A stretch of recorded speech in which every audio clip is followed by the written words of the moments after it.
మత్స్యకారుల కోసం హార్బర్లు జగన్మోహన్ రెడ్డి కట్టిస్తే అది మత్స్యకారులు నడుపుకోవాలి. దాన్ని తీసుకెళ్లి ఏదో బడా సంస్థలకు ఇచ్చి అదేదో గొప్పగా చేస్తున్నామని చెప్తోంది ప్రభుత్వం.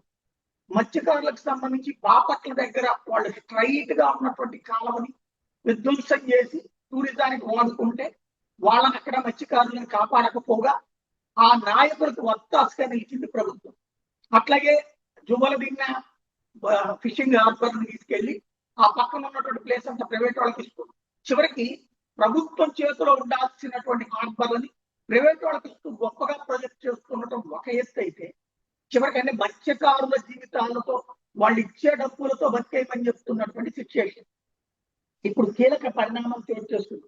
మత్స్యకారులందరూ తిరగబడి ఉద్యమిస్తున్నటువంటి వైనం వేరే అంశానికి సంబంధించి అంటే మత్స్యకారుల ఆగ్రహాన్ని పెంచినటువంటి వ్యవహారం అన్నమాట.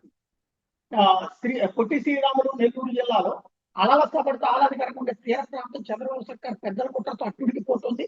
తమ బతుకుల్ని ఛిద్రం చేస్తున్న తమిళ జాలతో టీడీపీ పెద్దలు భారీగా డీల్ కుదుర్చుకున్న విషయం ఆంధ్ర మత్స్యకారులు అలకల్లోలం సృష్టిస్తుంది. తమ బతుకులపై దెబ్బ కొట్టిన వాళ్ళకి ఎలా మద్దతు ఇస్తారంటూ మత్స్యకార గ్రామాలను ఏకమై రగిలిపోతున్నాయి. ప్రభుత్వం అండ చూసుకుని మత్స్యకారులకు ద్రోహం తలపెట్టిన గ్రామ పెద్దలను తాళ్లతో నిర్బంధించి ఆరాధీయంతో సర్కారు ద్రోహం బయటపడింది. ఉమ్మడి నెల్లూరు జిల్లా కావలి పెదపట్టపు పాలెం నుంచి తడ వరకు సముద్ర జలాలకు తమిళ జలాలకు మెకనైజ్డ్ బొట్టతో చొచ్చుకొచ్చి స్థానిక మత్స్యకారుల వేపలో పట్టుకుని మత్స్య సంపదను దోచుకెళ్లడంతో పాటు వలలు నాటు బొట్లను ధ్వంసం చేస్తున్నారు. ఇలా కొన్నేళ్లుగా జరుగుతుంది. దీంతో అనేక రకాల తమిళ బొట్లను జాలాలను పట్టుకుని నిర్బంధిస్తే ఆంధ్ర తమిళ ప్రభుత్వాలు మధ్యవర్తిత్వం చేసి వినిపిస్తున్నాయి. ఆయన తమిళ జాలంలో పందా మార్చుకోకపోగారు ఆంధ్ర మత్స్యకారులపై భౌతిక దాడులు చేపడుతున్నారు. వీళ్ళ ఆగడాలు భరించలేక కావలి, బోగోలు, అల్లూరు, ముత్తుకాడు మండలాలకు చెందినటువంటి మత్స్యకారులు దెబ్బ గట్టి నిర్ణయం తీసుకున్నారు.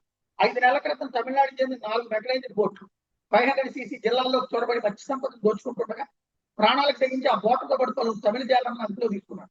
అప్పట్లో ఈ పరిణామం సంచలనంగా మారడంతో కొందరు పెద్దలు స్థానిక మత్స్యకారులు ఒప్పించి తమిళ జాలను వదిలేలా చేశారు. కానీ ఆ 4 బోట్లు మాత్రం వదిలిపెట్టలేదు. వీటి అల్లూరు మండలం ఇసుకపల్లిపాలెం మత్స్యకారుల పెద్దలకు అప్పగించారు. 5 నెలలుగా మత్స్యకారు యువత వంతుల వారీగా బోట్ల వద్ద కాపలాగా ఉంటున్నారు. ఈ దఫా ఎన్ని రాజకీయ ఒత్తులు వచ్చినా వదిలే ప్రసక్తి లేదు మాట మీద ఇచ్చారు. ఈ క్రమంలో మెరైన్ పోలీసులు సైతం ఆ బోట్ల భద్రతలో పాలు పంచుకున్నారు. ఇటీవల ఒంగోలు మండలం జువలదిన్నకు ఒక కీలక మంత్రి వచ్చి వెళ్ళడం, ఆ తర్వాత జిల్లా కలెక్టరేట్ లో మత్స్యకారులతో మరో మంత్రి సమావేశం కావడం, ఆ తర్వాత 4 రోజులకి అర్ధరాత్రి వేళ మత్స్యకారులు ప్రాణాలకు తెగించి తమ నిర్బంధంలో ఉంచుకున్న 4 బోట్లను రాజ్యాంగం వదిలేయడం జరిగింది. ఆఖరి క్షణంలో విషయం తెలుసుకున్న మత్స్యకారులు మరోసారి ప్రాణాలకు తెగించి మెకనైజ్డ్ బోట్లను వెంటనే ఫలితం దక్కలేదు. దీంతో ప్రభుత్వం నమ్మక ద్రోహం చేసిందని మత్స్యకారులు కోపాగ్నితో రగిలిపోతున్నారు. టీడీపీ పెద్దలు తమిళ జాలతో భారీ డీల్ కుదుర్చుకున్న తర్వాతే ఈ మంత్రాంగం నడిచిందని మత్స్యకారులు ఆగ్రహం వ్యక్తం చేస్తున్నారు. అల్లూరు మండలం ఇసుకపల్లిపాలెం పెద్దలకు భారీ మొత్తం చేతిలో పెట్టి మత్స్యకారుల నిర్బంధంలో ఉన్న తమిళ బోట్లను పంపించినట్టు తెలుస్తుంది. ఇదంతా టీడీపీ పెద్దల కుట్రకోణంలో జరిగిందని తీర ప్రాంతంలో దాదాపు 114 గ్రామాల మత్స్యకారులు ప్రజలు మండిపడుతున్నారు.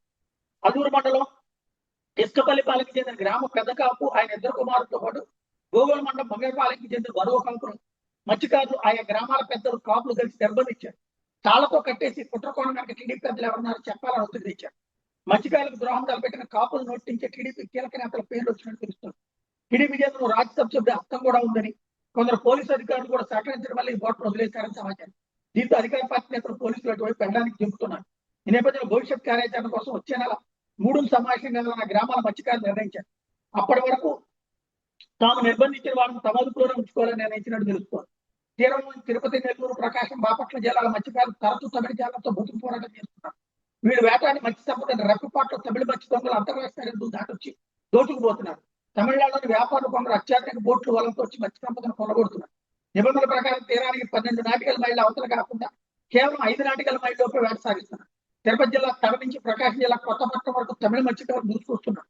తిరుపతి జిల్లా వాకాడు ప్రాంతం గోవిందరావు పట్టపాలెం, నెల్లూరు జిల్లా అల్లూరు మండలం ఎస్కపల్లి పట్టపాలెం, రామాయపట్నం చాకిచెర్ల పట్టపాలెం, ఊర్లపాలెం, పాకల పట్టపాలెం, టంగుటూరు మండలం తాళపాలెం, కొత్తపట్నం బీచ్, మడనూరు ప్రాంతాల తమిళ మత్స్యకారులు దాడులకు తెగబడుతున్నారు.